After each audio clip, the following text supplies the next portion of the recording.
জামাত ইসলামীর কাছে গোটা জাতি নিরাপদ। আপনারাই সবকিছু দেখেন, আপনারা কারোর জ্ঞান লুট করবেন না, কোনো কিছু করবেন না, নারী আপনাদের কাছে নেই, আর আপনারা অর্থের কাছে আপনারা বিক্রি হন না। কত বড় আস্থা, কে বলেছে? হিন্দু অসিতাও কথাটা বুঝতে পারছেন নাকি? এরা বুঝতে পেরেছে। গোবিন্দ পরামানিক আগে বলতো জামাত ইসলামী ইসলামী ছাত্র শিবির করেছে, সেই গোবিন্দ পরামানিক মাতার ব্রেন খাটিয়ে দেখে জামাত ইসলামী ছাত্র শিবির এবং মুসলমান যারা খাঁটি এরা অন্যায় কাজ করছে না। উনি এখন সেই আমল ধরে আওয়ামী লীগ ক্ষমতায় থাকার অনেক আগের ধরে, মানে কয়েকবার পরপর উঠলো তো, উনি উঠে পড়ে লেগে বলছে যাদের বিরুদ্ধে আমি তোহমাত দিয়েছিলাম, মিথ্যা কথা বলেছিলাম, আমি তার জন্য সৃষ্টিকর্তার কাছে ক্ষমা চাই। বাস্তবিক এই দেশে যদি জামাত ইসলামী কোনোদিন ক্ষমতায় আসে, হিন্দু, মুসলিম, বৌদ্ধ, খ্রিস্টান, নারী, পুরুষ, শিশু সবাই শান্তিতে থাকবে।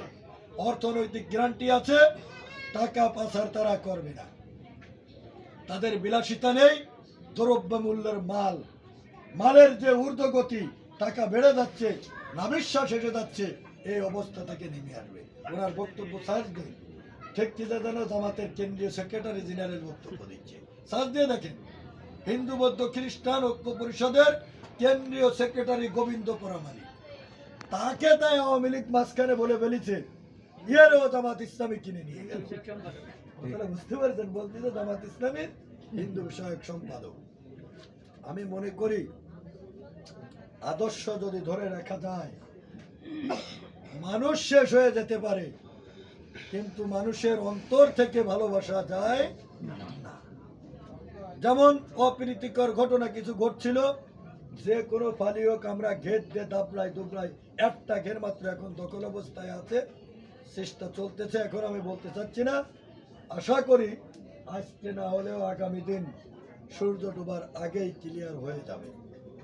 আপনারা একটা জিনিস চিন্তা করেন, আপনাকে জামাত বিএনপি কি ক্ষমতায় নাই? যারা বিএনপি করেন তারেক রহমান তো উড়ে চলে আসছিল দেশে, বিএনপি আনেনি। অনেকে বলবে যে কেন হুজুর এই কথা বললেন?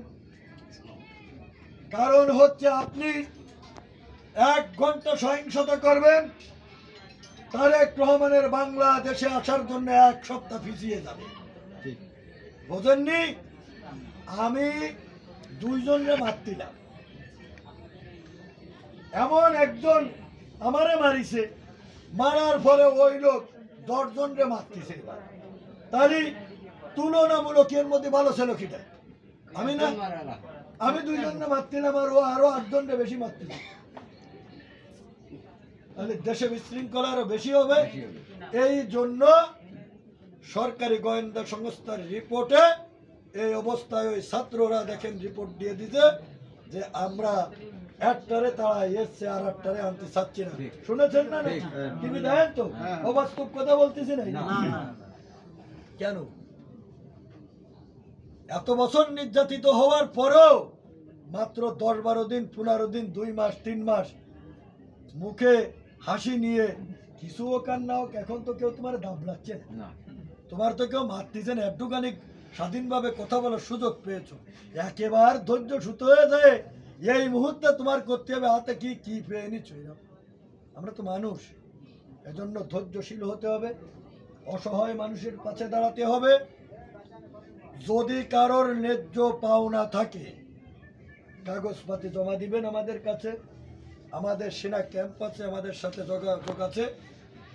কথা হয়েছে ন্যায্য অধিকারের বিষয়ে কাগজপাতি দেখে তার জায়গা, জমি, ঘের পাতারি বুঝ করে দেওয়া হবে, দখল নয়।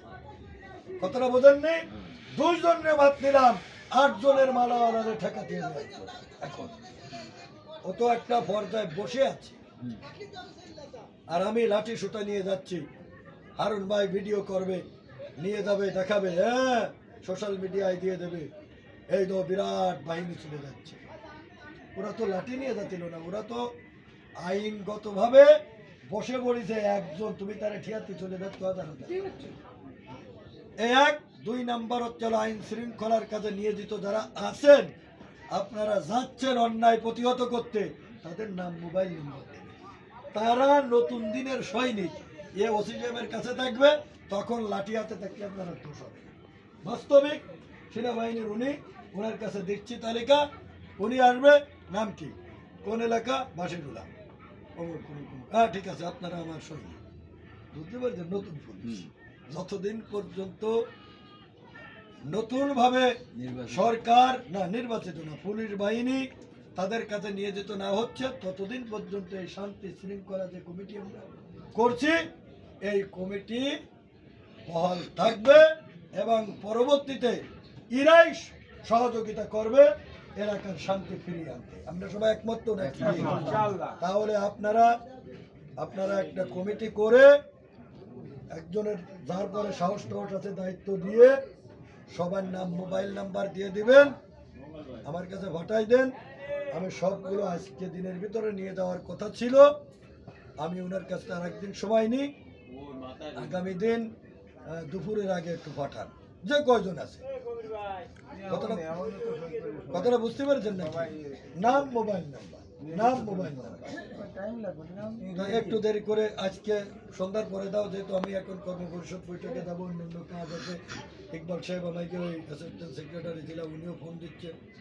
তা আমি সবাইকে একটি সুখী বাংলাদেশ, সুখী সমৃদ্ধশালী, আমরা সবাই তো ফিরাই লোক মুসলমান নাকি? কোরআন কাইজি, আল্লাহ কাইজি, নবী কাইজি, এটা তো হিন্দুদের, অধিকাংশ হিন্দুদের দেশ।